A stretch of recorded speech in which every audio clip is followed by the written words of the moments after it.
ça ne sert à rien. Dans Romains 6, verset 7, il est dit « Car celui qui est mort est libre du péché. » Oui, alors, connaissant un certain nombre de membres de l'Église, ils vont se dire je ne serai jamais libre tant que je ne suis pas mort. Ça ne veut pas dire ça, évidemment. Hein. Mais c'est important de se dire qu'il faut passer par une mort pour être libéré du péché. Ça, c'est la première chose à retenir. Si vous montez un peu plus haut, au verset 2, il est dit « Nous qui sommes morts au péché, comment vivrions-nous encore dans le péché ?» Donc il faut mourir au péché. On ne peut plus se permettre d'être dans le péché alors que nous sommes nés de nouveau. Nous sommes morts au péché. Quand nous mourons avec Jésus-Christ et quand nous ressuscitons avec Jésus-Christ, ça veut dire que nous avons décidé d'abandonner le péché. Et que ce péché ne peut plus nous tenir prisonniers, à condition que nous ne vivions pas dans le péché. Être libre ne veut pas dire qu'on ne peut pas encore le faire. D'accord ? Être libre, ça veut dire qu'on a capacité d'en être libéré, d'en être séparé, mais il faut agir en conséquence pour ne pas se laisser happer de nouveau par ce péché. C'est important quand même de le retenir parce que sinon on ne fait aucun effort. Ça veut dire que ça va engager notre volonté, ça va engager notre action, ça va engager nos actes. C'est pas juste de le dire, c'est de le faire. C'est un fait, nous sommes libérés du péché par Jésus-Christ, mais nous devons agir en conséquence pour ne pas continuer à faire comme avant. Tout ce que nous faisions avant doit être effacé pour devenir quelque chose de nouveau. Au verset 4, il est dit « Nous avons donc été ensevelis avec lui par le baptême de la mort, afin que, comme Christ est ressuscité des morts par la gloire du Père, de même, nous aussi, nous marchions en nouveauté de vie. » C'est bien dit ça, en nouveauté de vie. Trop de chrétiens continuent à fonctionner comme ils fonctionnaient avant leur conversion. Mais nous sommes invités à changer de vie. Nous avons une vie nouvelle. Une nouvelle naissance entraîne une vie nouvelle. Et cette vie nouvelle, c'est là que nous allons connaître la liberté. Si nous ne vivons pas de cette vie nouvelle, mais que nous continuons à vivre notre vie ancienne, malgré le fait que nous ayons cru en Jésus-Christ, eh bien nous ne pouvons pas atteindre cette liberté, nous ne pouvons pas connaître cette liberté, nous ne pouvons pas vivre dans cette liberté. Et ça, c'est important d'en être conscient. Ça demande vraiment un engagement personnel. Au verset 5 et 6, il est dit « En effet, si nous sommes devenus une même plante avec lui, par la conformité de sa mort, nous le serons aussi par la conformité à sa résurrection. » Être conforme à la mort de Jésus, c'est-à-dire je crois en Jésus, et donc je vais mourir à mes vieilles habitudes, je vais mourir à mon ancienne nature. Mais après Jésus, lui, il est mort et puis ressuscité. Et nous aussi, nous sommes invités à cette résurrection. Et donc, si nous sommes morts à une chose, il faut être vivant pour une autre chose. Nous ne pouvons pas rester morts. C'est pour ça qu'on ne laisse pas le symbole de Jésus sur la croix. Parce que Jésus est vivant aujourd'hui, nous les chrétiens. C'est pour ça que nous ne voulons pas de ça. Parce que sinon, nous avons toujours un regard sur un homme mort. Mais lui, il est ressuscité, donc il n'a plus rien à faire sur la croix aujourd'hui. Il est là, auprès du Père, sur le trône. Et donc nous devons être conformes à ça. Nous devons accepter que nous sommes morts avec lui, nous sommes passés à la croix, mais aujourd'hui nous sommes ressuscités. Et donc nous sommes dans une nouveauté de vie, une vie différente. Sachant que notre vieil homme a été crucifié avec lui. C'est notre vieil homme, c'est notre vieille nature. Elle a été crucifiée sur la croix, afin que le corps du péché fût détruit, pour que nous ne soyons plus esclaves du péché. Être libre, c'est ne plus être esclave. Si vous dites aux gens, vous pouvez faire ce que vous voulez maintenant, c'est ça la liberté. Mais nous sommes libérés du péché, donc nous ne sommes plus esclaves de ce péché. Nous pouvons faire tout ce que nous voulons sans être coincés par ce péché. Et c'est pour ça qu'il est dit, car celui qui est mort est libre du péché. Si nous laissons vraiment notre vieille nature sur la croix et que nous commençons à vivre notre nouvelle nature, alors le péché ne peut plus rien sur nous. Il ne peut plus nous rendre esclaves. Et si occasionnellement on commet une erreur, eh bien nous avons la repentance et le pardon, et nous en sommes libérés. Donc, mais il faut accepter cette mort. Beaucoup de chrétiens ne comprennent pas qu'ils sont morts, que leur ancienne nature est morte. Et c'est toujours leur ancienne nature qui mène leur vie aujourd'hui. C'est pour ça qu'ils n'arrivent pas à en sortir.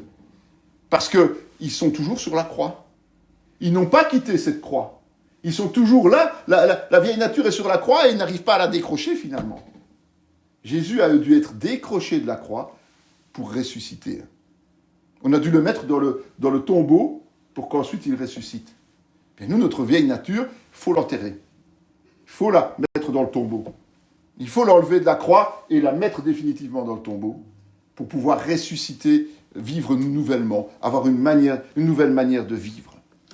La mort n'a plus alors aucun impact sur nous et c'est bien ça qui est important. La mort, c'est le péché. Celui qui pêche mourra. Et donc, nous sommes libérés de ce péché, c'est quand même important. Dans Galates 5, on est dans le même ordre d'idées, mais c'est important de prendre ces passages différents.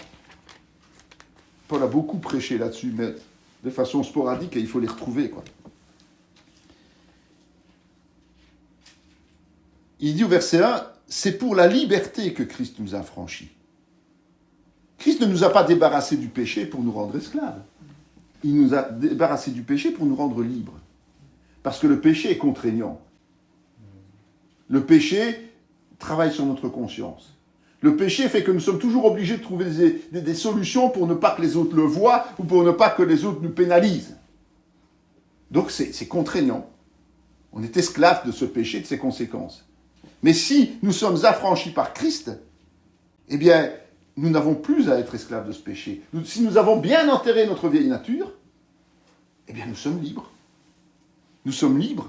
Et même lorsque nous allons commettre une erreur, eh bien, ça ne va pas nous poser de problème parce que nous savons de toute façon comment faire pour ne pas être emprisonnés par ce péché, pour ne pas perdurer dans ce péché, pour ne pas continuer dans ce péché. Il dit, c'est pour la liberté que Christ nous a affranchis. Demeurez donc fermes. Et ne vous laissez pas mettre de nouveau sous le joug de la servitude. Il faut entrer en action. C'est notre rôle. Dieu nous a franchis, Jésus nous a franchis par son sang, mais c'est à nous de ne pas nous laisser de nouveau tomber sous le joug. Nous sommes responsables de cela. Et pour ça, il faut être ferme. Ferme avec soi-même. Ne pas accepter que notre vieille nature reprenne le dessus, elle est morte. Donc c'est uniquement dans nos pensées que ça va se dérouler. C'est uniquement parce qu'on va se laisser entraîner dans nos pensées, parce qu'on ne va pas être ferme dans nos positions, parce qu'on va se dire « Oh, c'est pas pour une fois, c'est pas parce que... » Non, on doit être ferme dans nos décisions. Et on doit toujours nous appuyer, on doit toujours s'appuyer sur la nouvelle vie et pas sur l'ancienne. Dès qu'on fait référence à l'ancienne vie, si on n'est pas affermi, si on n'est pas réellement libre en Christ, on va se laisser entraîner dans cette vieille vie. Si maintenant on est dans la nouvelle vie et qu'on parle du passé pour voir comment on était ou qu'on se rappelle de certaines choses, il n'y a pas de problème. Mais si cette ancienne vie continue à nous amener dans le péché et dans la désobéissance à Dieu, alors on a un problème. Il faut absolument la faire taire. Il faut la laisser dans le tombeau, il ne faut pas aller la ressortir. Il faut la laisser dans le tombeau. Parce que sinon, ça n'ira pas. Au verset 13-14 de Galates 5. Il dit, « Frères, vous avez été appelés à la liberté. » Appelés à la liberté. Ça veut dire que Jésus, quand il est mort sur la croix et qu'il est ressuscité, il a fait de nous des nouvelles natures en nous appelant. Il nous a invités, par la foi en Jésus-Christ, à être transformés. C'est un appel de Dieu, c'est une offre de Dieu, c'est un cadeau de Dieu, c'est l'œuvre du Seigneur. Et il nous appelle à cela. Il ne nous appelle pas à être esclaves, il nous appelle à être libres. Et il ajoute aux Galates, « Seulement ne faites pas de cette liberté un prétexte de vivre selon la chair. » Le problème est là, c'est que le chrétien, il est libre, et puis il vit selon la chair. Mais rendez-vous par la charité, serviteurs les uns des autres. Se mettre au service des autres, se sacrifier pour les autres n'est pas quelque chose de naturel pour l'homme. L'homme, il veut toujours en tirer quelque chose. Même ceux qui font des bonnes actions dans le monde, c'est toujours pour un intérêt personnel. Pour se faire bonne réputation, pour avoir bonne conscience, mais c'est jamais gratuit. Le chrétien, lui, sa nouvelle vie, c'est ça. C'est de devenir serviteur des autres. C'est de ne plus avoir de prétention personnelle, mais d'être un sacrifice vivant pour aider les autres par amour. C'est vraiment pour cela que nous sommes affranchis. C'est pour ça que nous sommes libres. Ce n'est pas pour faire n'importe quoi. Ce n'est pas pour profiter de la vie, comme le monde en profite, mais c'est pour devenir serviteurs les uns des autres. Par amour. Parce que l'amour qui vient de Jésus n'est pas du tout l'amour qui vient des hommes. L'amour qui vient de Jésus est un amour surnaturel. Et il va nous pousser à nous mettre au service des autres. C'est vraiment important d'en être conscient. Et il est dit, au verset 14, « Car toute la loi est accomplie dans une seule parole, dans celle-ci, tu aimeras ton prochain comme toi-même. »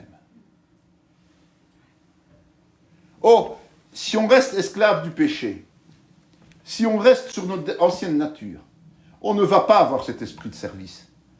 Donc on n'aime pas notre prochain. On s'aime soi. On veut tout pour soi. On est toujours en train de se plaindre pour soi. Mais le sacrifice, c'est pas ça. Le service, c'est pas ça. Ce service, c'est je paye le prix pour l'autre. Je n'en attends rien en retour. Je paye le prix pour l'autre. Dieu pourvoira. Dieu bénira. Dieu offrira. Ça, c'est le don de soi. Et donc, lorsque nous sommes appelés à cette liberté, c'est justement pour devenir comme ça, et pas autrement. Il n'y a pas d'autre alternative en tant que chrétien. Nous devons faire ce cheminement pour devenir serviteurs les uns des autres par amour. Pas juste quelques-uns être serviteurs des autres, non, chacun serviteur les uns des autres. Dans notre façon de penser, nous devons chercher l'intérêt de l'Église, de chaque membre de l'Église, et pas le nôtre. Parce que sinon, on vit selon la chair et pas selon l'esprit. La chair et l'esprit sont opposés, rappelez-vous. La chair et l'esprit n'ont rien de commun. Et ça, il faut le comprendre, il faut l'accepter aussi. Parce que tant qu'on est dans la chair, on ne peut pas être dans l'esprit. Et quand on est dans l'esprit, on n'est plus dans la chair. C'est important. Dans 1 Corinthiens 9, où j'ai pris le début, mais il y a un autre verset qui est intéressant à regarder. N'y allez pas, je vais vous le lire. 1 Corinthiens 9, 19. C'est Paul qui le disait justement.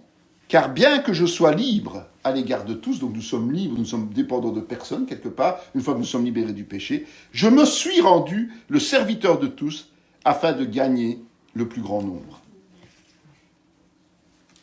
Ça doit être le concept du chrétien même. Il n'y a pas d'autre possibilité que celle-là. Bien que nous soyons libérés du péché et qu'à la limite on peut tout faire, bien, volontairement, nous devons nous faire serviteurs des autres. C'est un choix personnel, c'est une action personnelle. Donc, personne ne peut nous l'imposer parce que c'est impossible à imposer. On peut nous exhorter, on peut nous encourager, on peut nous le rappeler, mais c'est à nous de décider, une fois pour toutes, de devenir le serviteur. Et c'est pas parce qu'on va prier pour que le Seigneur convertisse les gens que les gens vont être convertis. C'est parce qu'on va décider d'être serviteur des autres que l'on va amener les gens à la conversion. Les mots ne servent à rien s'ils ne sont pas suivis d'actes. Les mots sont inutiles s'ils ne sont pas sincères et suivis d'actes. C'est vraiment important de le retenir aussi parce que sinon, on ne va jamais évoluer. Dans Éphésiens 3.12, j'ai pris quelques versets autres, mais c'est pas grave. En fait, on va voir comment vivre cette liberté. Comment est-ce qu'on peut la comprendre? Comment est-ce qu'on peut la vivre? C'est important quand même. Et nous allons voir que c'est chaque fois les mêmes propos, les mêmes solutions que pour tout le reste. C'est toujours la même chose qui revient. Donc ça veut dire quoi? En tant que chrétien, Si nous appliquons ces 3 choses que le Seigneur nous donne, nous sommes dans la plénitude. Nous sommes dans le service tel qu'il le veut. Ces 3 choses, c'est quoi? Au verset, donc, Éphésiens 3,12, il est dit « En qui nous avons, par la foi en lui, la liberté de nous approcher de Dieu avec confiance. » La première chose, c'est la foi. D'abord, il faut croire en Jésus, et puis après, il faut apprendre à faire confiance à Dieu. Croire en Jésus, ça nous amène la vie éternelle. On est d'accord. Mais pour marcher selon Jésus, selon la parole, il faut faire confiance à Dieu. Pourquoi? Parce que si on ne s'appuie pas sur Dieu, eh bien on ne va jamais avancer. Dans tout, que ce soit les choses matérielles ou les choses spirituelles, nous devons nous appuyer sur Dieu. Point. Les gens qui palabrent des heures et des heures pour faire quelque chose parce qu'ils doivent réfléchir à, n'ont rien compris lorsqu'ils sont chrétiens. Ils doivent remettre les choses entre les mains de Dieu et Dieu va les éclairer. Et même s'ils ont des choses qu'ils n'ont jamais fait, qu'ils ne connaissent pas, ou qu'ils n'ont jamais appris, ou qu'ils ont des appréhensions à aborder, Dieu permettra de le faire. Et on verra que là, on pourra glorifier Dieu parce qu'on va faire des choses qu'on ne sait pas faire, mais que Dieu va nous permettre d'accomplir. Si nous apprenons à faire confiance à Dieu, donc avoir la foi, non seulement qui sauve, mais la foi qui permet d'avancer avec le Seigneur, nous déplacerons les montagnes, c'est ce que la parole dit. C'est vraiment cette liberté que nous avons de nous approcher de Dieu, mais liberté de nous approcher de Dieu. Comment s'approche-t-on de Dieu? Uniquement par la bouche, en disant des belles prières, et puis en faisant des belles promesses, et puis en ne les tenant pas? Ou bien en disant des belles paroles, en faisant des belles promesses, et puis en nous appuyant sur le Seigneur pour les accomplir? C'est ça la question qu'on doit se poser. Comment est-ce que j'agis en tant que chrétien? Est-ce que simplement je parle, je promets, mais je ne fais pas? Ou à moitié, ou un peu? Ou bien une fois que j'ai pris mes engagements, eh bien je m'appuie sur Dieu et j'accomplis ce que j'ai dit. C'est ça le vrai chrétien. C'est ça celui qui est vraiment libre du péché. C'est celui qui est capable d'utiliser cette liberté nouvelle qu'il a, d'approcher de Dieu. Parce que tant qu'on est pécheur, tant qu'on n'est pas purifié, on ne peut pas s'approcher de Dieu. C'est impossible. On peut le chercher, on peut tâtonner, mais on ne peut pas être dans son intimité. Dieu est saint.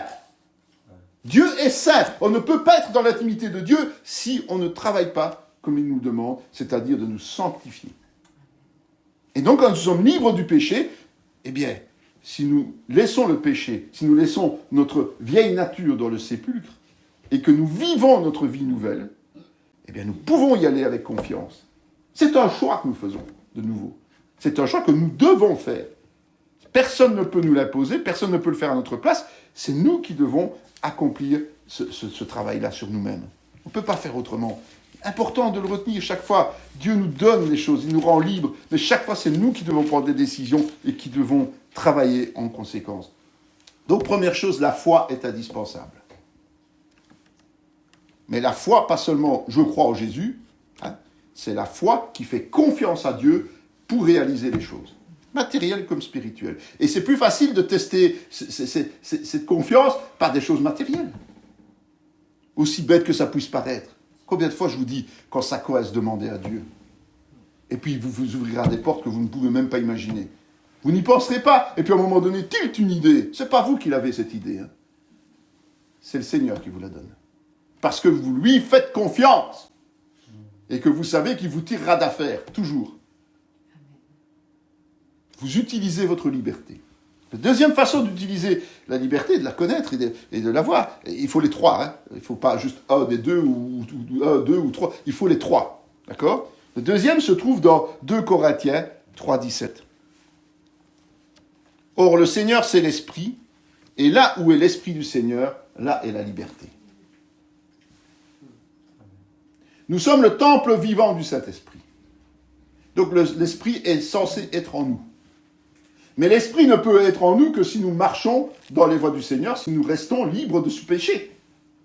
Tant que nous désobéissons à Dieu, tant que nous commettons volontairement le péché, tant que nous refusons de lui obéir, on peut pas, l'Esprit ne peut pas travailler avec nous.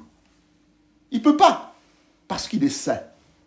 C'est pour ça qu'on dit le Saint-Esprit. Alors, beaucoup maintenant de mouvements chrétiens essayent d'enlever le mot saint.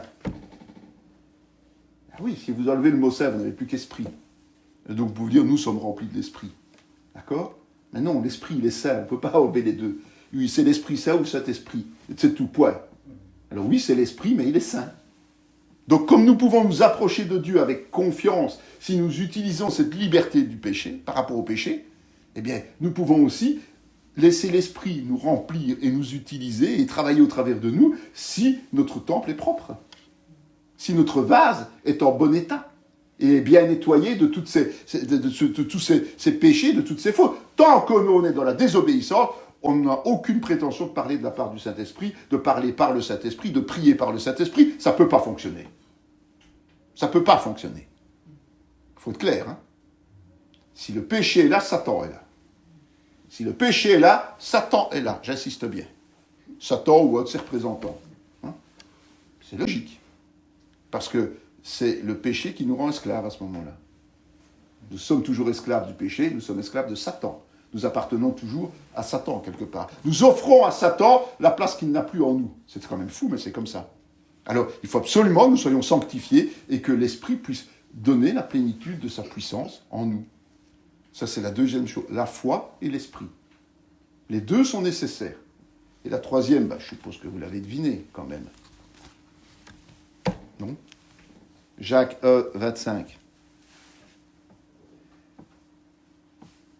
Mais celui qui aura plongé les regards dans la loi parfaite, la loi de la liberté, c'est écrit comme tel, hein, et qui aura persévéré, n'étant pas un auditeur oublieux, mais se mettant à l'œuvre, celui-là sera heureux dans son activité.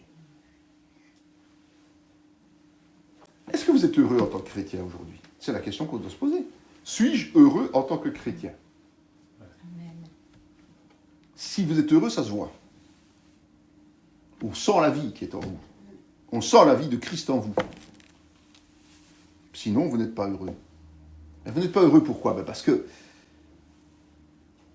il faut plonger les regards dans la loi parfaite. Il faut plonger les regards dans la parole de Dieu. Pas juste lire la parole. Pas juste faire des techniques pour analyser la parole. Il faut plonger dedans. Il faut aller chercher l'essence même de la parole de Dieu. Il faut se laisser remplir de cette vérité, absolument. Parce que c'est elle qui va nous libérer. Elle va nous faire comprendre les choses et on va pouvoir les appliquer sans problème. Parce que nous avons plongé. Mais il faut plonger les yeux et il faut persévérer. Il y a trop de gens qui font un peu, puis font un effort pendant quelques temps, puis après, bon, c'est de nouveau zéro, et puis on recommence, et puis on abandonne. C'est pas de la persévérance. La persévérance, c'est y aller tout le temps. Se faire violence, parce qu'il y a des moments où on a plus envie, moins envie. Mais il faut le faire, il faut persévérer. Et ne pas oublier, ne pas être un auditeur oublieux. Vous savez, on a parfois l'impression qu'on répète souvent les mêmes choses quand on prêche, quand on étudie, pas. Mais si on ne le fait pas, les gens oublient. On l'oublie parce qu'on ne pratique pas. Hein. La parole dit ça aussi. Hein. C'est parce qu'on ne pratique pas qu'on oublie. Donc il faut absolument ne pas oublier ce qu'on apprend. Et comment on n'oublie pas? Eh bien, en se mettant à l'œuvre, en agissant. J'étudie la parole me dit ça, je le fais. Point.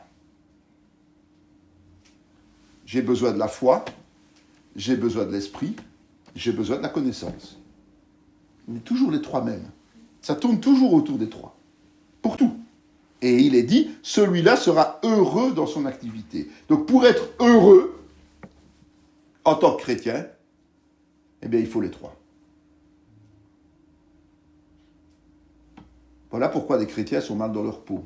Pourquoi des chrétiens sont parfois en train de déprimer, en train de se attrister continuellement, des hauts et des bas. C'est simplement parce qu'ils ne respectent pas cette liberté que Dieu leur a donnée.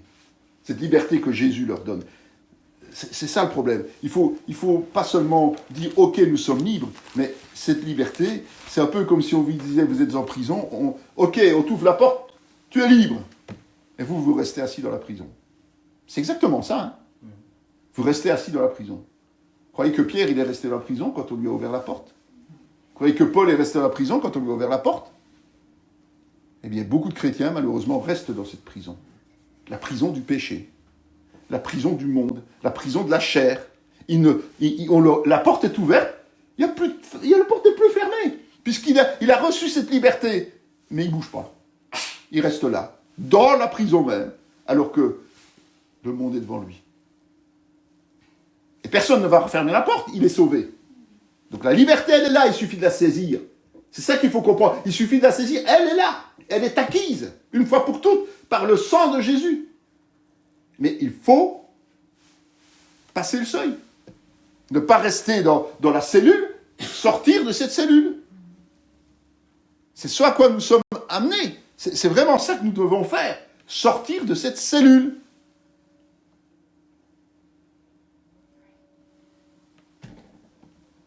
Hébreux 10, verset 19. Ainsi donc, frères, puisque nous avons, au moyen du sang de Jésus, une libre entrée dans le sanctuaire, par la route nouvelle et vivante qu'il a inaugurée pour nous au travers du voile, c'est-à-dire de sa chair. Donc, nous avons, grâce au sang de Jésus, un libre accès à Dieu, au royaume de Dieu, au trône de la grâce. C'est pour ça que nous pouvons prier directement notre Père. Donc, nous avons cela, parce que c'est Jésus qui a tracé ce chemin. Le chemin, le seul qui amène à la vie éternelle. Et c'est au travers de sa chair et de son sang que ça se fait. Ok ? Donc, nous avons cette possibilité. On va passer au verset 22, et il est dit « Approchons-nous avec un cœur sincère ». Donc, approchons-nous. De nouveau, on a dit, il faut s'approcher de Dieu avec confiance. Eh bien, on doit entrer dans ce sanctuaire. On doit entrer dans la présence de Dieu. C'est à nous de nous approcher. C'est pas à Dieu de venir nous chercher. Trop de chrétiens qui attendent que Dieu fasse. Dieu fait ceci, Dieu fait cela. Non. C'est à nous de faire le pas. Comme on doit sortir de cette cellule, eh bien, on doit aussi entrer dans le sanctuaire. Le sanctuaire, il est immense. Donc, il n'y a pas de problème, on ne va pas se tromper de porte. Si on est dans ce que l'on a vu précédemment. Donc il faut entrer avec un cœur sincère. J'insiste souvent sur cette sincérité. Quand on va vers Dieu, c'est pas de dire des mots pour que les autres entendent et disent « Ah, celui-là, il prie bien, celui-là, il est de beaux mots, ah, celui-là, il... » Non, non, non, non. Ça doit correspondre à ce qu'on est là, dans le cœur. Amen. À ce qu'on est vraiment. Sinon, taisons-nous. Parce que c'est du mensonge. Et le mensonge, c'est un péché. Et le péché, c'est l'esclavagisme. Voilà. D'accord ? Donc soyons sincères déjà. La sincérité, c'est primordial pour un chrétien. Puis, dans la plénitude de la foi plaide. Pas juste la foi qui sauve, mais la foi qui fait confiance à Dieu. C'est ça exactement. C'est notre attitude. C'est comme ça que nous devons aller vers le Seigneur. Les cœurs purifiés. Donc, ne pas oublier de nettoyer nos cœurs, de demander pardon à Dieu systématiquement pour ne pas rester esclave de ce péché. Et de ne plus recommencer. C'est d'avoir fait des vraies repentances. J'ai péché, je te demande pardon, je ne recommence plus.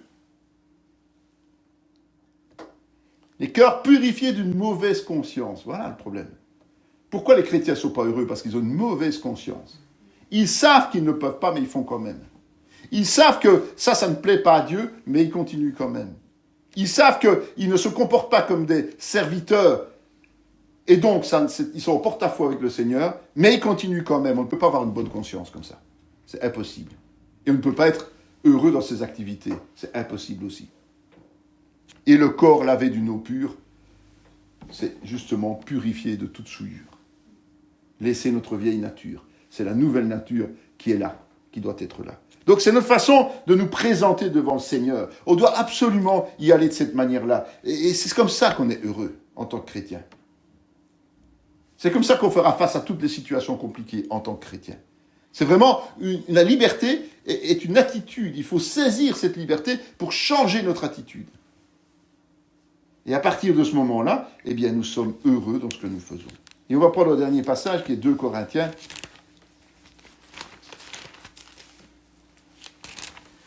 2 Corinthiens 3, on y est déjà allé, mais on y retourne, au verset 12. Ayant donc cette espérance, nous usons d'une grande liberté. Et nous ne faisons pas comme Moïse, qui mettait un voile sur son visage pour que les fils d'Israël ne fixassent pas les regards sur la fin de ce qui était passager. À partir du moment où nous sommes libres et nous agissons selon cette liberté, nous devons aller au-delà de cette liberté et utiliser une grande liberté. Cette liberté, elle va grandir. Et comment elle grandit? C'est en ne se cachant pas. Nous sommes chrétiens, nous appartenons à Christ, tout le monde doit le savoir. Pas parce qu'on le dit, parce qu'on l'est. Et si quelqu'un veut nous contrarier, eh bien, on le reprend. Si quelqu'un veut nous poser des problèmes, eh bien, on assume. On est chrétien, point. On n'est pas du monde, on ne fait pas belle-belle avec le monde. On n'est pas du monde, on ne fait pas belle-belle avec les chrétiens qui pêchent. C'est pas notre rôle. Notre rôle, c'est d'user de la grande liberté pour montrer qui est Jésus et montrer ce que Jésus fait dans la vie de ceux qui marchent dans cette liberté. Donc quand on est dans la liberté, on doit encore grandir et on doit ne plus se cacher. Il faut que les gens voient Christ dans nos yeux, dans nos paroles, dans notre foi, dans tout ce que nous faisons. Il faut vraiment oser cela. Nous avons reçu un esprit de force, pas de timidité. Nous avons vraiment la nécessité de nous montrer. On ne peut pas se cacher. Beaucoup de chrétiens, ils sont chrétiens le dimanche, ou bien chrétiens quand ils sont chez eux, mais une fois qu'ils sont dans le monde, ils préfèrent faire comme si ils étaient comme le monde. Mais c'est avoir honte de Jésus, ça. Et qu'est-ce qu'il est dit si on a honte de Jésus? Eh bien, Jésus a honte de nous. Il a honte de nous. Moi, ça ne me plairait pas que Jésus ait honte de moi, sincèrement. Parce que les conséquences de cela, c'est dramatique. Donc voilà. Voilà ce que je voulais expliquer aujourd'hui. Et pouvoir répondre à ces questions, ne suis-je pas libre? Et pouvoir dire, oui, je suis libre. Et si oui, je suis libre, qu'est-ce que je fais de cette liberté? Voilà. Et donc, en fonction de cela, eh bien, si nous faisons vraiment ce que Dieu veut, nous sommes heureux. C'est pas nous serons heureux, nous sommes heureux dans tout ce que nous faisons. Et c'est ce que je vous souhaite à tous et toutes, évidemment, c'est de vous sentir heureux, de vous sentir en paix.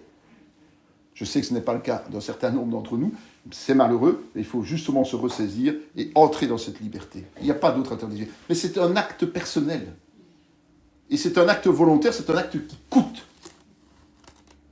Parce qu'il faut laisser sa vieille nature dans le tombeau. Il faut sortir de cette cellule pour entrer dans la liberté. Elle est là, la liberté. La clé a été tournée, la porte a été ouverte, il suffit de franchir le seuil. C'est le plus dur, peut-être, pour certains. Parce que plus on tarde, plus c'est difficile. Vous savez, il y a des gens qui sont prisonniers pendant 10, 15, 20 ans, pour leur dire « vous êtes libre », ils ne veulent plus sortir. Ils ne veulent plus sortir. Parce que justement, ils ont un certain confort, une certaine habitude, un certain bien-être. Eh bien, des chrétiens agissent comme ça. Ils sont nés de nouveau, ils sont libres, mais leur vieille nature les met dans un certain confort, dans certaines habitudes, dans certains « j'ai toujours fait ça » ou « ça a toujours été comme ça ». Et finalement, ils ne franchissent pas ce seuil. Et ils sont malheureux. Ils sont malheureux parce que, d'un côté, ils sont toujours prisonniers, esclaves du péché, alors que la liberté de Christ est là, et ils sont entre les deux. Et entre les deux, on ne peut pas fonctionner. On ne peut pas avoir un pied pour servir le Seigneur et un pied pour servir le diable. Impossible. Il faut faire un choix. Et ce choix, c'est la liberté. Ce choix, c'est sortir de la cellule et entrer dans cette liberté. Si vous n'avez pas encore fait, faites-le et vous verrez la différence. Amen. Amen.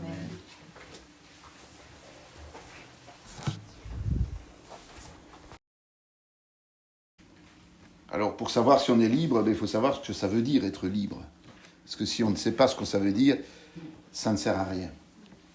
Dans Romains 6, verset 7, il est dit « Car celui qui est mort est libre du péché. » Oui, alors, connaissant un certain nombre de membres de l'Église, ils vont se dire « Je ne serai jamais libre tant que je ne suis pas mort. » Ça ne veut pas dire ça, évidemment. Hein. Mais c'est important de se dire qu'il faut passer par une mort pour être libéré du péché. Ça, c'est la première chose à retenir. Si vous montez un peu plus haut, au verset 2, il est dit « Nous qui sommes morts au péché, comment vivrions-nous encore dans le péché? Donc il faut mourir au péché. On ne peut plus se permettre d'être dans le péché alors que nous sommes nés de nouveau. Nous sommes morts au péché. Quand nous mourons avec Jésus-Christ et quand nous ressuscitons avec Jésus-Christ, ça veut dire que nous avons décidé d'abandonner le péché. Et que ce péché ne peut plus nous tenir prisonniers, à condition que nous ne vivions pas dans le péché. Être libre ne veut pas dire qu'on ne peut pas encore le faire. D'accord ? Être libre, ça veut dire qu'on a capacité d'en être libéré, d'en être séparé, mais il faut agir en conséquence pour ne pas se laisser happer de nouveau par ce péché. C'est important quand même de le retenir parce que sinon on ne fait aucun effort. Ça veut dire que ça va engager notre volonté, ça va engager notre action, ça va engager nos actes. C'est pas juste de le dire, c'est de le faire. C'est un fait. Nous sommes libérés du péché par Jésus-Christ, mais nous devons agir en conséquence pour ne pas continuer à faire comme avant. Tout ce que nous faisions avant doit être effacé pour devenir quelque chose de nouveau. Au verset 4, il est dit, « Nous avons donc été ensevelis avec lui par le baptême de la mort, afin que, comme Christ est ressuscité des morts par la gloire du Père, de même, nous aussi, nous marchions en nouveauté de vie. » C'est bien dit ça, en nouveauté de vie. Trop de chrétiens continuent à fonctionner comme ils fonctionnaient avant leur conversion. Mais nous sommes invités à changer de vie. Nous avons une vie nouvelle. Une nouvelle naissance entraîne une vie nouvelle. Et cette vie nouvelle, c'est là que nous allons connaître la liberté. Si nous ne vivons pas de cette vie nouvelle, mais que nous continuons à vivre notre vie ancienne, malgré le fait que nous ayons cru en Jésus-Christ, eh bien nous ne pouvons pas atteindre cette liberté, nous ne pouvons pas connaître cette liberté, nous ne pouvons pas vivre dans cette liberté. Et ça, c'est important d'en être conscient. Ça demande vraiment un engagement personnel. Au verset 5 et 6, il est dit, « En effet, si nous sommes devenus une même plante avec lui, par la conformité de sa mort, nous le serons aussi par la conformité à sa résurrection. » Être conforme à la mort de Jésus, c'est-à-dire je crois en Jésus, et donc je vais mourir à mes vieilles habitudes, je vais mourir à mon ancienne nature. Mais après Jésus, lui, il est mort et puis ressuscité. Et nous aussi, nous sommes invités à cette résurrection. Et donc, si nous sommes morts à une chose, il faut être vivant pour une autre chose. Nous ne pouvons pas rester morts. C'est pour ça qu'on ne laisse pas le symbole de Jésus sur la croix. Parce que Jésus est vivant aujourd'hui, nous les chrétiens. C'est pour ça que nous ne voulons pas de ça. Parce que sinon, nous avons toujours un regard sur un homme mort. Mais lui, il est ressuscité, donc il n'a plus rien à faire sur la croix aujourd'hui. Il est là, auprès du Père, sur le trône. Et donc, nous devons être conformes à ça. Nous devons accepter que nous sommes morts avec lui, nous sommes passés à la croix. Mais aujourd'hui, nous sommes ressuscités. Et donc, nous sommes dans une nouveauté de vie, une vie différente. Sachant que notre vieil homme a été crucifié avec lui. C'est notre vieil homme, c'est notre vieille nature. Elle a été crucifiée sur la croix. Afin que le corps du péché fût détruit. Pour que nous ne soyons plus esclaves du péché. Être libre, c'est ne plus être esclave. Si vous dites aux gens, vous pouvez faire ce que vous voulez maintenant, c'est ça la liberté. Mais nous sommes libérés du péché, donc nous ne sommes plus esclaves de ce péché. Nous pouvons faire tout ce que nous voulons sans être coincés par ce péché. Et c'est pour ça qu'il est dit, car celui qui est mort est libre du péché. Si nous laissons vraiment notre vieille nature sur la croix et que nous commençons à vivre notre nouvelle nature, alors le péché ne peut plus rien sur nous. Il ne peut plus nous rendre esclaves. Et si occasionnellement on commet une erreur, eh bien nous avons la repentance et le pardon et nous en sommes libérés. Donc, mais il faut accepter cette mort. Beaucoup de chrétiens ne comprennent pas qu'ils sont morts, que leur ancienne nature est morte. Et c'est toujours leur ancienne nature qui mène leur vie aujourd'hui. C'est pour ça qu'ils n'arrivent pas à en sortir. Parce qu'ils sont toujours sur la croix. Ils n'ont pas quitté cette croix. Ils sont toujours là, la vieille nature est sur la croix et ils n'arrivent pas à la décrocher finalement. Jésus a dû être décroché de la croix pour ressusciter. On a dû le mettre dans le tombeau pour qu'ensuite il ressuscite. Et nous, notre vieille nature, il faut l'enterrer. Il faut la mettre dans le tombeau. Il faut l'enlever de la croix et la mettre définitivement dans le tombeau pour pouvoir ressusciter, vivre nouvellement, avoir une nouvelle manière de vivre. La mort n'a plus alors aucun impact sur nous, et c'est bien ça qui est important. La mort, c'est le péché. Celui qui pêche mourra. C'est important. Dans Galates 5, on est dans le même ordre d'idées, mais c'est important de prendre ces passages différents. Paul a beaucoup prêché là-dessus, mais de façon sporadique, et il faut les retrouver, quoi. Il dit au verset 1, c'est pour la liberté que Christ nous a affranchis. Christ ne nous a pas débarrassés du péché pour nous rendre esclaves. Il nous a débarrassés du péché pour nous rendre libres. Parce que le péché est contraignant. Le péché travaille sur notre conscience. Le péché fait que nous sommes toujours obligés de trouver des solutions pour ne pas que les autres le voient ou pour ne pas que les autres nous pénalisent. Donc c'est contraignant. On est esclave de ce péché, de ses conséquences. Mais si nous sommes affranchis par Christ, eh bien, nous n'avons plus à être esclaves de ce péché. Si nous avons bien enterré notre vieille nature, eh bien, nous sommes libres. Nous sommes libres. Et même lorsque nous allons commettre une erreur, eh bien, ça ne va pas nous poser de problème parce que nous savons de toute façon comment faire pour ne pas être emprisonnés par ce péché, pour ne pas perdurer dans ce péché, pour ne pas continuer dans ce péché. Il dit, c'est pour la liberté que Christ nous a affranchis. Demeurez donc fermes. Et ne vous laissez pas mettre de nouveau sous le joug de la servitude. Il faut entrer en action. C'est notre rôle.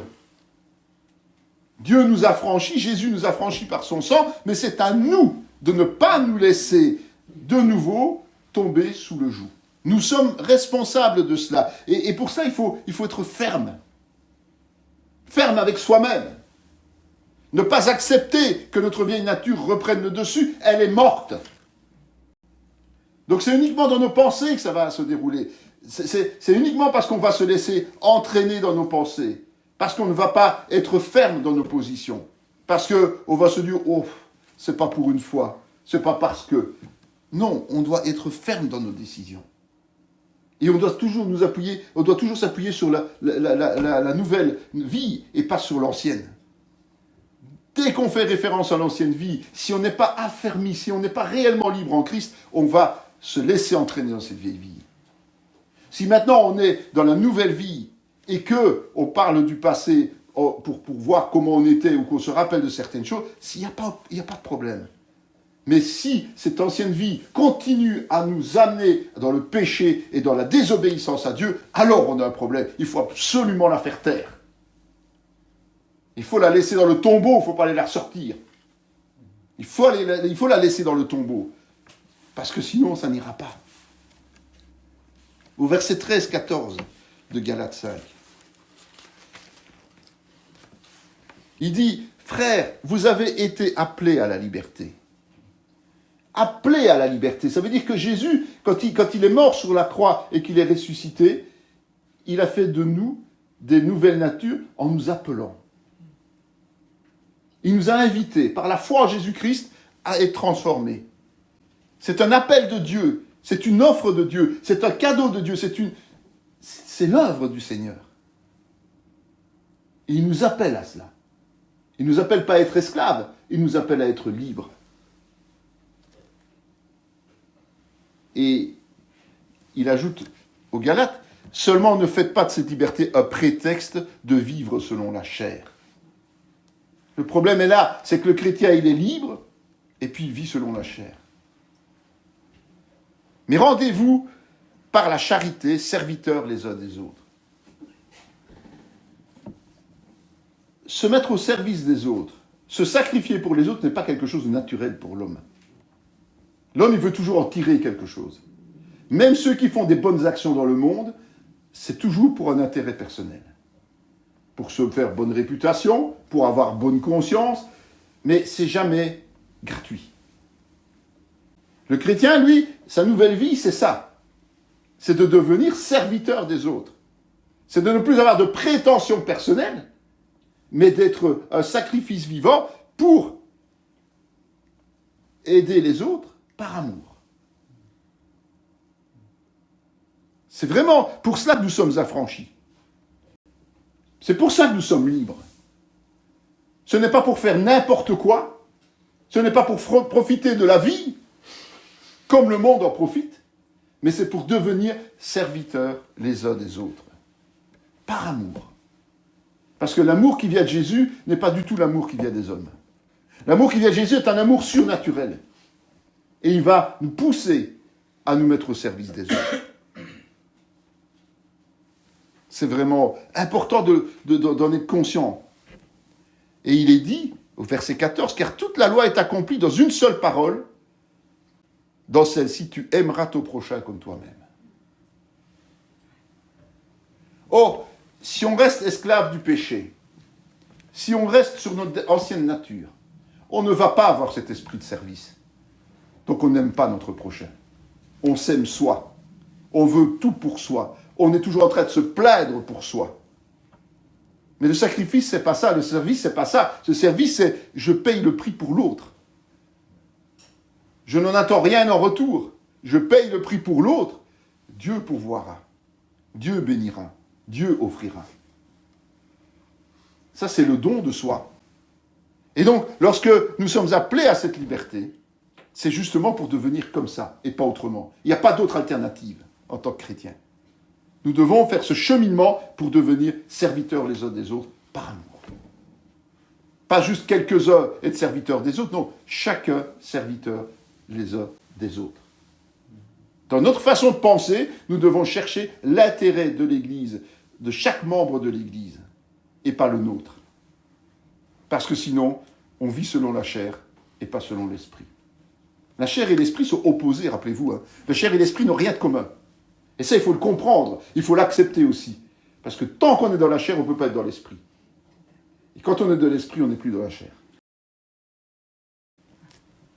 Dans 1 Corinthiens 9, où j'ai pris le début, mais il y a un autre verset qui est intéressant à regarder. N'y allez pas, je vais vous le dire. 1 Corinthiens 9, 19. C'est Paul qui le disait justement. Car bien que je sois libre à l'égard de tous, donc nous sommes libres, nous sommes dépendants de personne quelque part, une fois que nous sommes libérés du péché, je me suis rendu le serviteur de tous afin de gagner le plus grand nombre. Ça doit être le concept du chrétien même. Il n'y a pas d'autre possibilité que celle-là. Bien que nous soyons libérés du péché et qu'à la limite on peut tout faire, bien, volontairement, nous devons nous faire serviteurs des autres. C'est un choix personnel, c'est une action personnelle. Personne ne peut nous l'imposer parce que c'est impossible à imposer. On peut nous exhorter, on peut nous encourager, on peut nous le rappeler, mais c'est à nous de décider, une fois pour toutes, de devenir le serviteur. Et c'est pas parce qu'on va prier pour que le Seigneur convertisse les gens que les gens vont être convertis. C'est parce qu'on va décider d'être serviteur des autres que l'on va amener les gens à la conversion. Les mots ne servent à rien s'ils ne sont pas suivis d'actes. Les mots sont inutiles s'ils ne sont pas sincères et suivis d'actes. C'est vraiment important de le retenir aussi parce que sinon on ne va jamais évoluer. Dans Éphésiens 3,12, j'ai pris quelques versets autres, mais c'est pas grave. En fait, on va voir comment vivre cette liberté. Comment est-ce qu'on peut la comprendre? Comment est-ce qu'on peut la vivre? C'est important quand même. Et nous allons voir que c'est chaque fois les mêmes propos, les mêmes solutions que pour tout le reste. C'est toujours la même chose qui revient. Donc ça veut dire quoi? En tant que chrétiens, si nous appliquons ces trois choses que le Seigneur nous donne, nous sommes dans la plénitude. Nous sommes dans le service tel qu'il le veut. Ces trois choses, c'est quoi? Au verset, donc, Éphésiens 3,12, il est dit « En qui nous avons, par la foi en lui, la liberté de nous approcher de Dieu avec confiance. » La première chose, c'est la foi. D'abord, il faut croire en Jésus, et puis après, il faut apprendre à faire confiance à Dieu. Croire en Jésus, ça nous amène la vie éternelle. On est d'accord. Mais pour marcher selon Jésus, selon la parole, il faut faire confiance à Dieu. Pourquoi ? Parce que si on ne s'appuie pas sur Dieu, eh bien on ne va jamais avancer. Dans tout, que ce soit les choses matérielles ou les choses spirituelles, nous devons nous appuyer sur Dieu. Point. Les gens qui palabrent des heures et des heures pour faire quelque chose parce qu'ils doivent réfléchir à, n'ont rien compris lorsqu'ils sont chrétiens. Ils doivent remettre les choses entre les mains de Dieu et Dieu va les éclairer. Et même s'ils ont des choses qu'ils n'ont jamais fait, qu'ils ne connaissent pas ou qu'ils n'ont jamais appris, ou qu'ils ont des appréhensions à aborder, Dieu permettra de le faire. Et on verra que là, on pourra glorifier Dieu parce qu'on va faire des choses qu'on ne sait pas faire, mais que Dieu va nous permettre d'accomplir. Si nous apprenons à faire confiance à Dieu, donc avoir la foi, non seulement qui sauve, mais la foi qui permet d'avancer avec le Seigneur, nous déplacerons les montagnes, c'est ce que la parole dit. C'est vraiment cette liberté que nous avons de nous approcher de Dieu, mais liberté de nous approcher de Dieu. Comment s'approche-t-on de Dieu ? Uniquement par la bouche, en disant des belles prières, et puis en faisant des belles promesses, et puis en ne les tenant pas ? Ou bien en disant des belles paroles, en faisant des belles promesses, et puis en nous appuyant sur le Seigneur pour les accomplir. C'est ça la question qu'on doit se poser. Comment est-ce que j'agis en tant que chrétien ? Est-ce que simplement je parle, je promets, mais je ne fais pas ? Ou à moitié, ou un peu ? Ou bien une fois que j'ai pris mes engagements, eh bien je m'appuie sur Dieu et j'accomplis ce que j'ai dit. C'est ça le vrai chrétien. C'est ça celui qui est vraiment libre du péché. C'est celui qui est capable d'utiliser cette liberté nouvelle qu'il a, d'approcher de Dieu. Parce que tant qu'on est pécheur, tant qu'on n'est pas purifié, on ne peut pas s'approcher de Dieu. C'est impossible. On peut le chercher, on peut tâtonner, mais on ne peut pas être dans son intimité. Dieu est saint. Dieu est saint. On ne peut pas être dans l'intimité de Dieu si on ne travaille pas comme il nous demande, c'est-à-dire de nous sanctifier.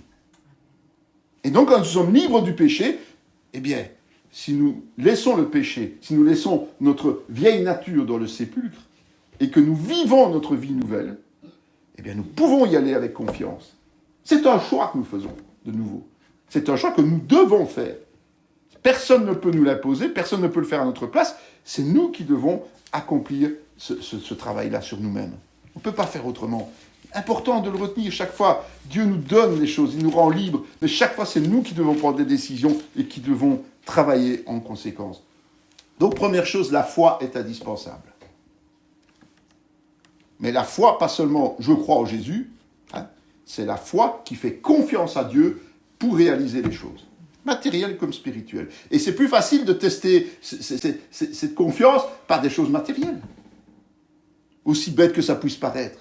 Combien de fois je vous dis, quand ça coince, demandez à Dieu. Et puis vous ouvrira des portes que vous ne pouvez même pas imaginer. Vous n'y penserez pas. Et puis à un moment donné, tilt une idée. C'est pas vous qui l'avez cette idée. C'est le Seigneur qui vous la donne. Parce que vous lui faites confiance. Et que vous savez qu'il vous tirera d'affaire, toujours. Vous utilisez votre liberté. La deuxième façon d'utiliser la liberté, de la connaître et de l'avoir, il faut les trois. Il ne faut pas juste un des deux ou un, deux ou trois. Il faut les trois. D'accord ? Le deuxième se trouve dans 2 Corinthiens 3, 17. Or, le Seigneur, c'est l'Esprit, et là où est l'Esprit du Seigneur, là est la liberté. Nous sommes le temple vivant du Saint-Esprit. Donc l'Esprit est censé être en nous. Mais l'Esprit ne peut être en nous que si nous marchons dans les voies du Seigneur, si nous restons libres de ce péché. Tant que nous désobéissons à Dieu, tant que nous commettons volontairement le péché, tant que nous refusons de lui obéir, l'Esprit ne peut pas travailler avec nous. Il ne peut pas, parce qu'il est saint. C'est pour ça qu'on dit le Saint-Esprit. Alors, beaucoup maintenant de mouvements chrétiens essayent d'enlever le mot saint. Ah oui, si vous enlevez le mot saint, vous n'avez plus qu'esprit. Et donc, vous pouvez dire, nous sommes remplis de l'Esprit. D'accord ? Mais non, l'Esprit, il est saint. On ne peut pas enlever les deux. Oui, c'est l'Esprit saint ou le Saint-Esprit. C'est tout, point. Alors oui, c'est l'Esprit, mais il est saint. Donc, comme nous pouvons nous approcher de Dieu avec confiance, si nous utilisons cette liberté du péché, par rapport au péché, eh bien, nous pouvons aussi laisser l'Esprit nous remplir et nous utiliser et travailler au travers de nous si notre temple est propre, si notre vase est en bon état. et bien nettoyé de tous ces péchés, de toutes ces fautes. Tant que nous, on est dans la désobéissance, on n'a aucune prétention de parler de la part du Saint-Esprit, de parler par le Saint-Esprit, de prier par le Saint-Esprit. Ça ne peut pas fonctionner. Ça ne peut pas fonctionner. Il faut être clair. Hein. Si le péché est là, Satan est là. Si le péché est là, Satan est là. J'insiste bien. Satan ou un de ses représentants. Hein. C'est logique. Parce que c'est le péché qui nous rend esclaves à ce moment-là. Nous sommes toujours esclaves du péché, nous sommes esclaves de Satan. Nous appartenons toujours à Satan, quelque part. Nous offrons à Satan la place qu'il n'a plus en nous. C'est quand même fou, mais c'est comme ça. Alors, il faut absolument que nous soyons sanctifiés et que l'Esprit puisse donner la plénitude de sa puissance en nous. Ça, c'est la deuxième chose. La foi et l'Esprit. Les deux sont nécessaires. Et la troisième, je suppose que vous l'avez deviné, quand même. Non ? Jacques 25. Mais celui qui aura plongé les regards dans la loi parfaite, la loi de la liberté, c'est écrit comme tel, hein, et qui aura persévéré, n'étant pas un auditeur oublieux, mais se mettant à l'œuvre, celui-là sera heureux dans son activité. Est-ce que vous êtes heureux en tant que chrétien aujourd'hui ? C'est la question qu'on doit se poser. Suis-je heureux en tant que chrétien ? Si vous êtes heureux, ça se voit. On sent la vie qui est en vous. On sent la vie de Christ en vous. Sinon, vous n'êtes pas heureux. Et vous n'êtes pas heureux pourquoi ? Parce que il faut plonger les regards dans la loi parfaite. Il faut plonger les regards dans la parole de Dieu. Pas juste lire la parole. Pas juste faire des techniques pour analyser la parole. Il faut plonger dedans. Il faut aller chercher l'essence même de la parole de Dieu. Il faut se laisser remplir de cette vérité, absolument. Parce que c'est elle qui va nous libérer. Elle va nous faire comprendre les choses et on va pouvoir les appliquer sans problème. Parce que nous avons plongé. Mais il faut plonger les yeux et il faut persévérer. Il y a trop de gens qui font un peu, puis font un effort pendant quelques temps, puis après, c'est de nouveau zéro, et puis on recommence, et puis on abandonne. C'est pas de la persévérance. La persévérance, c'est y aller tout le temps. Se faire violence, parce qu'il y a des moments où on a plus envie, moins envie. Mais il faut le faire, il faut persévérer. Et ne pas oublier, ne pas être un auditeur oublieux. Vous savez, on a parfois l'impression qu'on répète souvent les mêmes choses quand on prêche, quand on étudie, mais si on ne le fait pas, les gens oublient. On l'oublie parce qu'on ne pratique pas. Hein. La parole dit ça aussi. Hein. C'est parce qu'on ne pratique pas qu'on oublie. Donc il faut absolument ne pas oublier ce qu'on apprend. Et comment on n'oublie pas ? Eh bien, en se mettant à l'œuvre, en agissant. J'étudie la parole me dit ça, je le fais. Ouais. J'ai besoin de la foi, j'ai besoin de l'esprit, j'ai besoin de la connaissance. Mais toujours les trois mêmes. Ça tourne toujours autour des trois. Pour tout. Et il est dit, celui-là sera heureux dans son activité. Donc pour être heureux, en tant que chrétien, eh bien il faut les trois. Voilà pourquoi des chrétiens sont mal dans leur peau. Pourquoi des chrétiens sont parfois en train de déprimer, en train de se attrister continuellement, des hauts et des bas. C'est simplement parce qu'ils ne respectent pas cette liberté que Dieu leur a donnée. Cette liberté que Jésus leur donne. C'est ça le problème. Il faut pas seulement dire « Ok, nous sommes libres », mais cette liberté, c'est un peu comme si on vous disait « Vous êtes en prison, ok, on t'ouvre la porte, tu es libre ». Et vous restez assis dans la prison. C'est exactement ça. Hein. Vous restez assis dans la prison. Vous croyez que Pierre, il est resté dans la prison quand on lui a ouvert la porte ? Vous croyez que Paul est resté dans la prison quand on lui a ouvert la porte ? Eh bien, beaucoup de chrétiens, malheureusement, restent dans cette prison. La prison du péché. La prison du monde, la prison de la chair. La porte est ouverte, la porte n'est plus fermée, puisqu'il a reçu cette liberté. Mais il ne bouge pas. Il reste là, dans la prison même, alors que le monde est devant lui. Et personne ne va refermer la porte, il est sauvé. Donc la liberté, elle est là, il suffit de la saisir. C'est ça qu'il faut comprendre. Il suffit de la saisir, elle est là, elle est acquise, une fois pour toutes, par le sang de Jésus. Mais il faut passer le seuil. Ne pas rester dans la cellule, sortir de cette cellule. C'est ce à quoi nous sommes amenés. C'est vraiment ça que nous devons faire. Sortir de cette cellule. J'ai besoin de la foi, j'ai besoin de l'esprit, j'ai besoin de la connaissance. On est toujours les trois mêmes. Ça tourne toujours autour des trois. Pour tout. Et il est dit, celui-là sera heureux dans son activité. Donc pour être heureux, en tant que chrétien, eh bien il faut les trois. Voilà pourquoi des chrétiens sont mal dans leur peau. Pourquoi des chrétiens sont parfois en train de déprimer, en train de attrister continuellement, des hauts et des bas. Ben, c'est simplement parce qu'ils ne respectent pas cette liberté que Dieu leur a donnée. Cette liberté que Jésus leur donne. C'est ça le problème. Il faut pas seulement dire « Ok, nous sommes libres », mais cette liberté, c'est un peu comme si on vous disait « Vous êtes en prison, ok, on t'ouvre la porte, tu es libre ». Et vous restez assis dans la prison. C'est exactement ça. Hein. Vous restez assis dans la prison. Vous croyez que Pierre il est resté dans la prison quand on lui a ouvert la porte? Vous croyez que Paul est resté dans la prison quand on lui a ouvert la porte? Eh bien, beaucoup de chrétiens, malheureusement, restent dans cette prison. La prison du péché. La prison du monde, la prison de la chair. La porte est ouverte, la porte n'est plus fermée, puisqu'il a reçu cette liberté. Mais il ne bouge pas. Il reste là, dans la prison même, alors que le monde est devant lui. Et personne ne va refermer la porte, il est sauvé. Donc la liberté, elle est là, il suffit de la saisir. C'est ça qu'il faut comprendre. Il suffit de la saisir, elle est là, elle est acquise, une fois pour toutes, par le sang de Jésus. Mais il faut passer le seuil. Ne pas rester dans la cellule, sortir de cette cellule. C'est ce à quoi nous sommes amenés. C'est vraiment ça que nous devons faire. Sortir de cette cellule.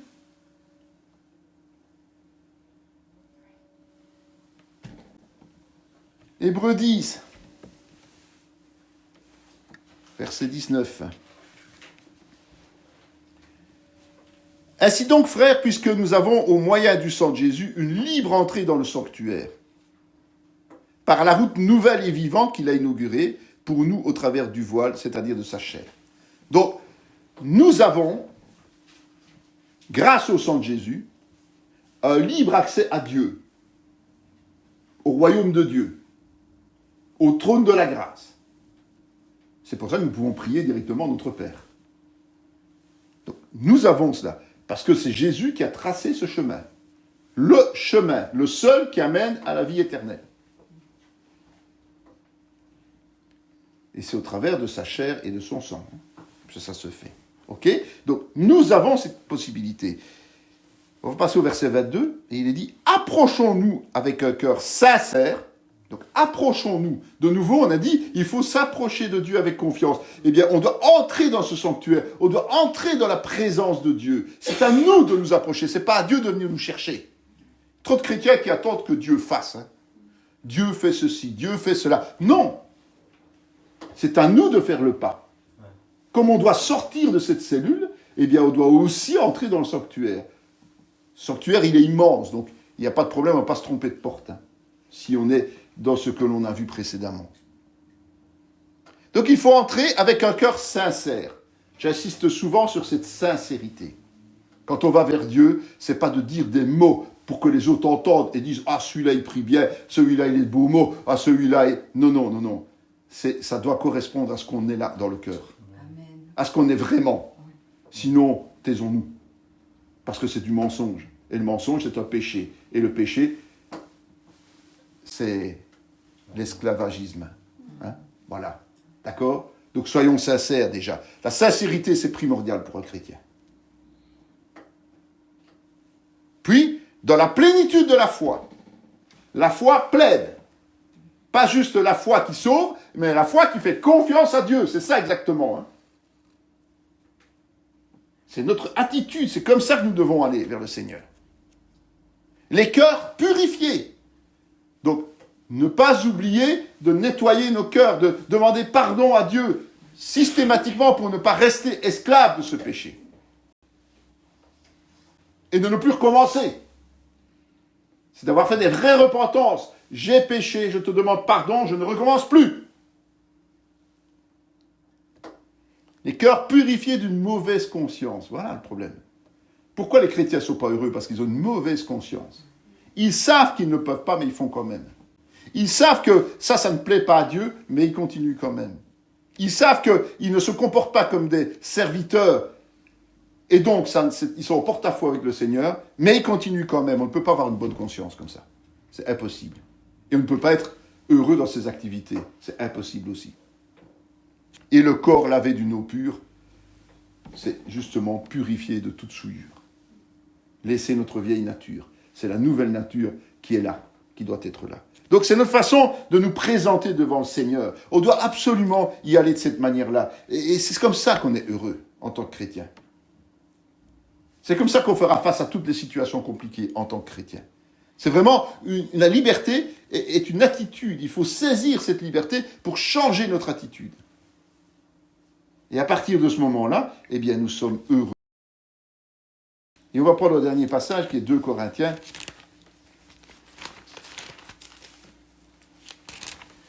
2 Corinthiens 3, on y est déjà allé, mais on y retourne au verset 12.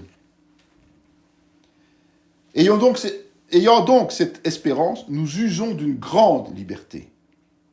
Et nous ne faisons pas comme Moïse, qui mettait un voile sur son visage pour que les fils d'Israël ne fixassent pas les regards sur la fin de ce qui était passager. À partir du moment où nous sommes libres et nous agissons selon cette liberté, nous devons aller au-delà de cette liberté et utiliser une grande liberté. Cette liberté, elle va grandir. Et comment elle grandit? C'est en ne se cachant pas. Nous sommes chrétiens, nous appartenons à Christ, tout le monde doit le savoir. Pas parce qu'on le dit, parce qu'on l'est. Et si quelqu'un veut nous contrarier, eh bien, on le reprend. Si quelqu'un veut nous poser des problèmes, eh bien, on assume. On est chrétien, point. On n'est pas du monde, on ne fait pas belle-belle avec le monde. On n'est pas du monde, on ne fait pas belle-belle avec les chrétiens qui pêchent. Ce n'est pas notre rôle. Notre rôle, c'est d'user de la grande liberté pour montrer qui est Jésus et montrer ce que Jésus fait dans la vie de ceux qui marchent dans cette liberté. Donc quand on est dans la liberté, on doit encore grandir et on doit ne plus se cacher. Il faut que les gens voient Christ dans nos yeux, dans nos paroles, dans notre foi, dans tout ce que nous faisons. Il faut vraiment oser cela. Nous avons reçu un esprit de force, pas de timidité. Nous avons vraiment la nécessité de nous montrer. On ne peut pas se cacher. Beaucoup de chrétiens, ils sont chrétiens le dimanche, ou bien chrétiens quand ils sont chez eux, mais une fois qu'ils sont dans le monde, ils préfèrent faire comme si ils étaient comme le monde. Mais c'est avoir honte de Jésus, ça. Et qu'est-ce qu'il est dit si on a honte de Jésus? Eh bien, Jésus a honte de nous. Il a honte de nous. Moi, ça ne me plairait pas que Jésus ait honte de moi, sincèrement. Parce que les conséquences de cela, c'est dramatique. Donc voilà. Voilà ce que je voulais expliquer aujourd'hui. Et pouvoir répondre à ces questions, ne suis-je pas libre? Et pouvoir dire, oui, je suis libre. Et si oui, je suis libre, qu'est-ce que je fais de cette liberté? Voilà. Et donc, en fonction de cela, eh bien, si nous faisons vraiment ce que Dieu veut, nous sommes heureux. Ce n'est pas nous serons heureux, nous sommes heureux dans tout ce que nous faisons. Et c'est ce que je vous souhaite à tous et toutes, évidemment, c'est de vous sentir heureux, de vous sentir... Il n'y a pas d'autre alternative. Mais c'est un acte personnel. Et c'est un acte volontaire, c'est un acte qui coûte. Parce qu'il faut laisser sa vieille nature dans le tombeau. Il faut sortir de cette cellule pour entrer dans la liberté. Elle est là, la liberté. La clé a été tournée, la porte a été ouverte. Il suffit de franchir le seuil. C'est le plus dur, peut-être, pour certains. Parce que plus on tarde, plus c'est difficile. Vous savez, il y a des gens qui sont prisonniers pendant des 10, 15, 20 ans, pour leur dire, vous êtes libres, ils ne veulent plus sortir. Ils ne veulent plus sortir. Parce que justement, ils ont un certain confort, une certaine habitude, un certain bien-être. Eh bien, des chrétiens agissent comme ça. Ils sont nés de nouveau, ils sont libres, mais leur vieille nature les met dans un certain confort, dans certaines habitudes, dans certains « j'ai toujours fait ça » ou « ça a toujours été comme ça ». Et finalement, ils ne franchissent pas ce seuil. Et ils sont malheureux. Ils sont malheureux parce que, d'un côté, ils sont toujours prisonniers, esclaves du péché, alors que la liberté de Christ est là, et ils sont entre les deux. Et entre les deux, on ne peut pas fonctionner. On ne peut pas avoir un pied pour servir le Seigneur et un pied pour servir le diable. Impossible. Il faut faire un choix. Et ce choix, c'est la liberté. Ce choix, c'est sortir de la cellule et entrer dans cette liberté. Si vous n'avez pas encore fait, faites-le et vous verrez la différence. Amen. Amen.